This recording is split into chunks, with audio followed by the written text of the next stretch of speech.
I don't blame Nordhaus there, I blame Adam Smith. Because if you go back far back enough in economic history of economic thought, the preceding school to Adam Smith was the physiocrats, based in France, which is highly rural compared to Scotland, which is highly industrial.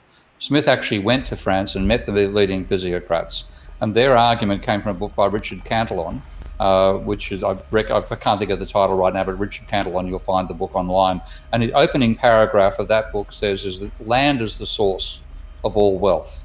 Pardon me, I've got a mosquito trying to make me part of its food supply over here. Pardon me.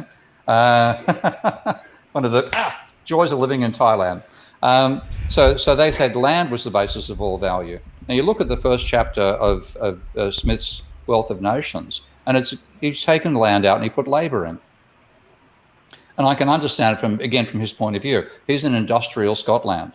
If you're down in France and you put a seed in the ground and you see a seed becomes 10,000 seeds in the plant, then it's obvious you're getting a free gift from somewhere, being the sun. And they actually talked about the free gift of nature.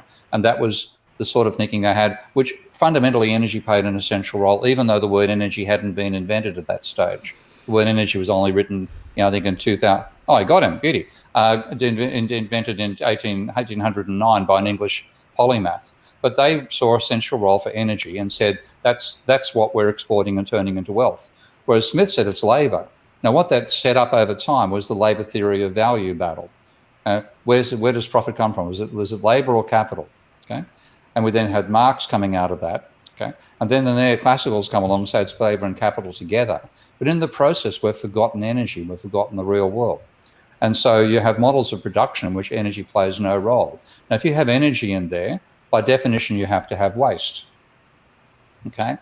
And we have waste, you then have a question of what's the capacity of the system to absorb that waste, and so on and so forth. So if we hadn't been diverted by Smith, we hadn't been built on what the physiocrats had, we would never have got into this situation. We would have been aware that to actually have production on the planet, we have to take available energy, which we get for free from the universe, turn it into useful work, and that will necessarily cause waste energy and waste materials. And we would have been thinking about that right from the very outset.